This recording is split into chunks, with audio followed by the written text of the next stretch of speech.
ప్రమాణము చేసి వాగ్దానమును దృఢపరిచేను. సరే, ఇక్కడ ఏం చెప్తున్నాడంటే వాగ్దానం అంటే పాస్ గారికి వాగ్దానం ఉంది. వాగ్దానములో ఏముంది ఇక్కడ ఇచ్చాడు. సరే, వాగ్దానములో ఏముంది? బలమైన ధైర్యము. సంఘం లేకపోవచ్చు, ప్రజలు లేకపోవచ్చు, కానీ దేవుడు పిలిచాడు, వాగ్దానం ఇచ్చాడు. వాగ్దానం ఏముందండి? బలమైన ధైర్యం. అంటే మామూలు ధైర్యం కాదు. ధైర్యములో ఏముంది? బలం ఉంది. ధైర్యం అనలేదు, బలమైన ధైర్యం. అంటే కారణం ఆయనలో బలం ఉంది. ధైర్యములో బలం ఉంది, సాహసం ఉంది, శక్తి ఉంది, జీవం ఉంది. సరే, అంటే వాగ్దానములు ఏమి ఉంటాయి అదే విషయాన్ని ఇక్కడ రాయబడి ఉంది. ప్రమాణము చేసి వాగ్దానము దృఢపరిచాను. వాగ్దానాన్ని దృఢపరిచాను. అంత బలమైన దేవుడు, శక్తివంతుడైన దేవుడు తోడుగా ఉన్నాడు. మనకి కార్యాలు చేసే దేవుడు తోడుగా ఉన్నాడు. ఒకసారి చూద్దాం తల్లి, మన యెహోషువ గ్రంథం. మేము ఎక్కువసేపు చెప్పడం ముగిస్తాను, ఇంకా 5 నిమిషాలు ముగిస్తాను. చూద్దాం. యెహోషువ గ్రంథంలో యెహోషువతో దేవుడు మాట్లాడుతున్నాడు. 8వ వచనం 1వ అధ్యాయంలో చూస్తూ రాయబడి ఉంది కదా, ఈ ధర్మశాస్త్ర గ్రంథమును నీవు బోధింపగా తప్పిపోకూడదు. దానిలో వ్రాయబడిన వాటన్నిటి ప్రకారము చీటుకు నీవు జాగ్రత్త పడినట్లు దివారాత్రము దాన్ని ధ్యానించిన ఎడలా. అంటే ఏమన్నాడండి? యెహోషువతో మాట్లాడుతున్నాడు. ఆయన యుద్ధం చేయాలి, వాళ్ళందరినీ జయించాలి, శత్రు సైన్యాన్ని నేలమట్టం చేయాలి, ఆ రాజ్యాలను స్వాధీనపరుచుకోవాలి, దేవుడిచ్చిన వాగ్దాన భూమికి చేరుకోవాలి.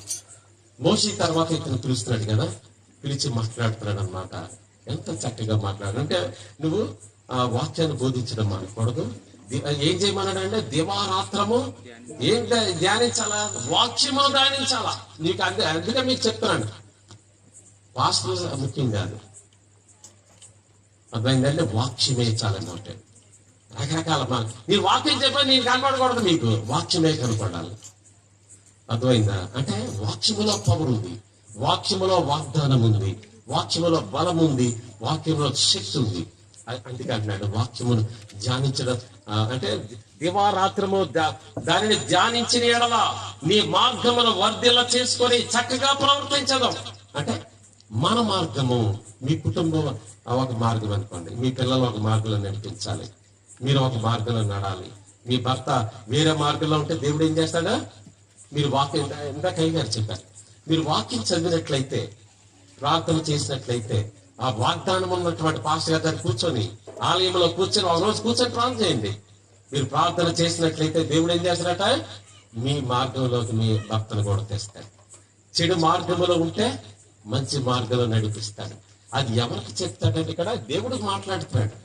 దేవుని వాగ్దానం ఎవరికి ఉందో వాళ్ళ దగ్గరే, అంతేగాని అక్కడెక్కడ వెళ్ళిపోవడం. అంతకుముందు ఒక చర్చ ఉంది, ఆ చర్చ చాలా మంది ఎక్కువ వస్తుంటారు. వాళ్ళు ఒక వెళ్ళినప్పుడు వాళ్ళు ప్రేర్ చేస్తాం, ఈవిల్ స్పిరిట్ వాళ్ళ మీదకి వచ్చింది. డెత్ మూమెంట్ లోకి వెళ్ళిపోయారు, మరణంలోకి వెళ్ళిపోయే పరిస్థితికి వెళ్ళిపోయారు. అప్పుడు ఎవరు చెప్తే మా దగ్గరికి వచ్చారు. ప్రేర్ చేయగానే ఆ ఈవిల్ స్పిరిట్ నా దగ్గర వీడియోస్ ఉంటాయి. ప్రేర్ చేయగానే బయటకు వచ్చి మాట ఎవరు నువ్వు చెప్తుంది. ఎక్కడి నుంచి వచ్చా? పాస్టర్ గారి నుంచి వచ్చారంట. సరే, అందరూ పాస్టర్స్ కాదు, వాగ్దానము కలిగి ఉండాలి. ఇక్కడ అదే అంటున్నాడు. ఇక్కడ చాలా కొన్ని లక్షల మంది ఉన్నారు, కానీ యెహోషువతో మాట్లాడుతున్నాడు, వాగ్దానం ఇచ్చి ఉన్నాడు, మాట్లాడి చెప్తున్నాడు. అంటే ఈ దివారాత్రము వాక్యము ధ్యానించాలి. ధ్యానించినట్లయితే నీ మార్గము సుఖంగా ఉంటుంది, నువ్వు ఓడిస్తావు, అన్ని స్వాధీనపరుచుకుంటావు. నీవు వెళ్ళే మార్గము ఎలా ఉంటుందట? వర్ధిల్ల చేసుకుంటావు, నీవు వర్ధిల్లుతావు. అలాగే మీ కుటుంబం కూడా వర్ధిల్లాలి, మీ పిల్లలు వర్ధిల్లాలి, మీ తాలూకా సమస్యలు పోవాలి, మీరు ఉన్నతంగా ఉండాలి. అంటే ఆర్థిక పరమైన అభివృద్ధిని తీసుకొస్తాడు. ఆదాయం బైబిల్లో రాయబడి ఉంది, ఆదాయము సంపాదించుకునే సామర్థ్యం నేను వారికి ఇస్తాను అంటాడు. అంటే ఎప్పుడైతే యెహోషువతో మాట్లాడాడో ఒకసారి ఇది చూసి ముగిద్దాం. 5వ అధ్యాయం చూడండి ఒకసారి. 5వ అధ్యాయంలో అతనికి ఆశ్చర్యం వేస్తాడు అనమాట. అంటే దేవుడు మనకి ఇచ్చే కార్యాలు మనకు ఆశ్చర్యాన్ని కలుగు చేస్తాయి.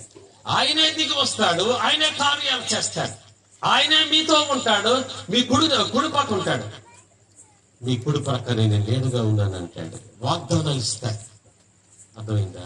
ఇక్కడ చూడండి, మన 5వ అధ్యాయంలో చూస్తే 13వ వచనంలో యెహోషువ యెరికో ప్రాంతంలో ఉన్నప్పుడు అతడు కన్నులెత్తి చూడగా దూసిన కత్తి చేత పట్టుకొని ఉన్న ఒకడు అతని ఎదుట నిలిచి ఉండెను.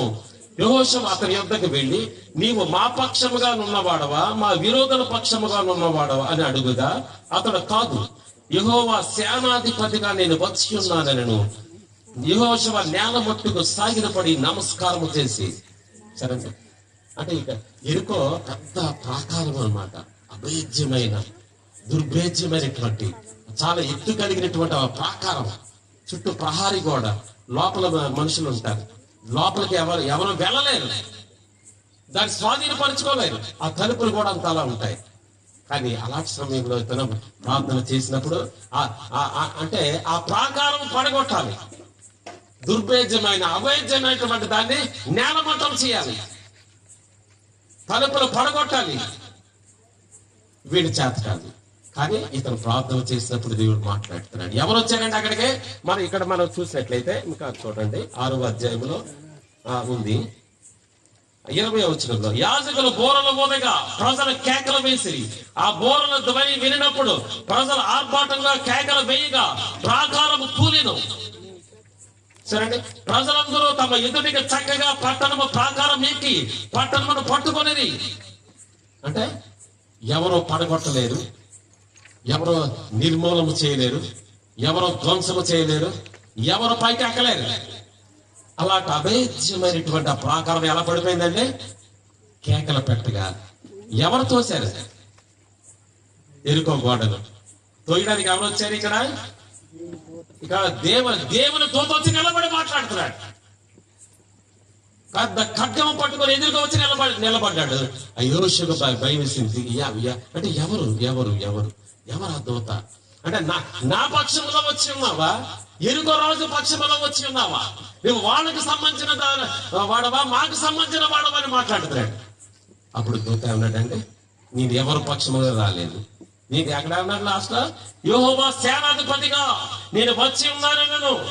అంటే నేను యెహోవా దేవుడు తాలూకా సేనాధిపతిని, నేను దేవుడు సైన్యంలో పెద్దగా ఉన్న నేను, సేనాధిపతిగా ఉన్న నేను దిగి వచ్చి ఉన్నాను. నీకోసం కాదు, దేవుడి వాగ్దానం కోసం, దేవుడి నిర్ణయం కోసం, దేవుడి కార్యము కోసం, అద్భుతాలు జరగడం కోసం దేవుడు పంపి ఉన్నాడు. బైబిల్ రాయబడి ఉంది, మీ చుట్టూ మీ పిల్లల చుట్టూ దేవత కావలి రాయబడి ఉంది. మీరు బయటకు వెళ్తారు, యాక్సిడెంట్ అవుతుందా మనకేం కాదు. కానీ అబ్జర్వ్ చేయండి, అంటే మన శక్తి వల్ల యుక్తి వల్ల మనం యాక్సిడెంట్ తప్పించుకోవట్లేదు. దేవుని కాపుదల ఉంది, దేవుని నిబంధన ఉంది, దేవుని వాగ్దానం ఉంది. 59వ అధ్యాయం 21 యెషయా గ్రంథంలో రాయబడి ఉంది. ఎంత అద్భుతంగా చెప్తారంటే అక్కడ ఆయన అంటాడు, నీ మీద ఉన్న నా ఆత్మయు, నీ నోటిలో ఉన్న నా మాటలు నీ మీద, నీ పిల్లల మీద, నీ పిల్లల పిల్లల మీద తరతరములకు నిలుచును. ఇది నా వాగ్దానము, ప్రమాణము. అంటే దేవుడు వాగ్దానం ఇస్తున్నాడు. మీ పాస్టర్ గారు ఇచ్చినటువంటి వాగ్దానం, అబ్రహాముకి ఇచ్చినటువంటి వాగ్దానం, పాస్టర్ గారితో మాట్లాడిన వాగ్దానం, ఇక్కడ అందరికి దర్శనాలు వస్తాయి. దేవుడు అందరితో మాట్లాడి ఉన్నాడు. అర్థమైందా? ఆ వాగ్దానంలో ఏముందట? వాగ్దానం ఇచ్చిన వారికి తల మీద ఏముంది? ఆత్మ ఉంది, పరిశుద్ధాత్మ దేవుడు ఉన్నాడు. వాళ్ళ నోట్లో ఏమున్నాయట? వాక్యం ఉంది. సరే, అది ఏం మీకు భార్య భర్తలు మీకు ఇస్తాడు, మీ తర్వాత మీ పిల్లలకి ఇస్తాడు. ఆత్మ మీ పిల్లల మీద ఉంటుంది, తర్వాత వారి నోటిలో వాక్యం ఉంటుంది. వాళ్ళ పిల్లలకి ఇస్తాడు, వాళ్ళ పిల్లలకి ఇస్తాడు, వాళ్ళ పిల్లలకి ఇస్తాడు. ఇది ఎంతకాలం అంటే తరతరముల వరకు. ఎవరైతే దేవుని ప్రేమిస్తారో 1000 తరాల వరకు దీవిస్తానంటాడు. ఎవరైతే దేవుని ద్వేషిస్తారో, దూషిస్తారో, సరండి, దానికి వేరే వాగ్దానం ఉంది.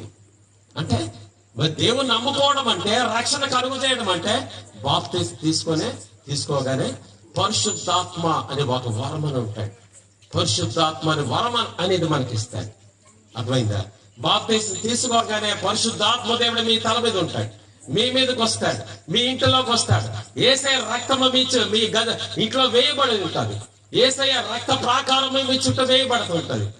యేసై వాక్యములో మిమ్మల్ని దాస్తాడు, అగ్నిలో దాస్తాడు, వాక్యములో దాస్తాడు, నిబంధనలు దాస్తాడు, చేతిలో చేసి ప్రమాణము చేస్తాడు.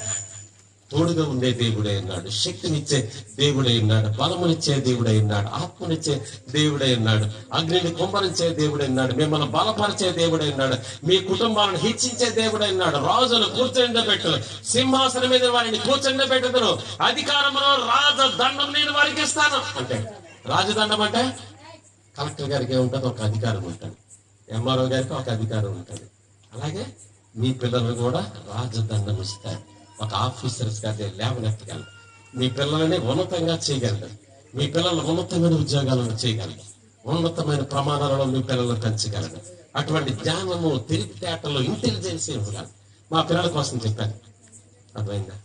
అంటే వాళ్ళ తెలివితేటల వల్ల ఏమీ రాలేదు, దేవుడు వాగ్దానం వల్ల వచ్చాయి. మొదట తనతో మాట్లాడటం, తర్వాత వాగ్దానం ఇవ్వడం. మాకు వాగ్దానం ఇవ్వగానే ఏమి వచ్చాయి. అందువల్ల వాక్యం అనేది చాలా ఇంపార్టెంట్. ఇంకా ఎక్కువ చెప్పను కానీ 107వ కీర్తన 19 ఒక్కసారి వాక్యం చదవండి. ఇది చేసి ఇంకా చాలా ఉంది కానీ ముగిస్తాను. అందరూ అలసిపోయారు. ఇంకా వాక్యము పవర్ అనేది లోగో, తర్వాత రైమ్ అనే పవర్ ఉంది. ఆ పవర్ ఎలా వస్తుంది? మరి టైం లేదు, మరి భోజనాలు ఉన్నాయి, చికెన్ ఏదో ఉంది, టైం అయింది. చదవండి. కష్టకాలం ముందు వారు యెహోవాకు మొరపెట్టిరి,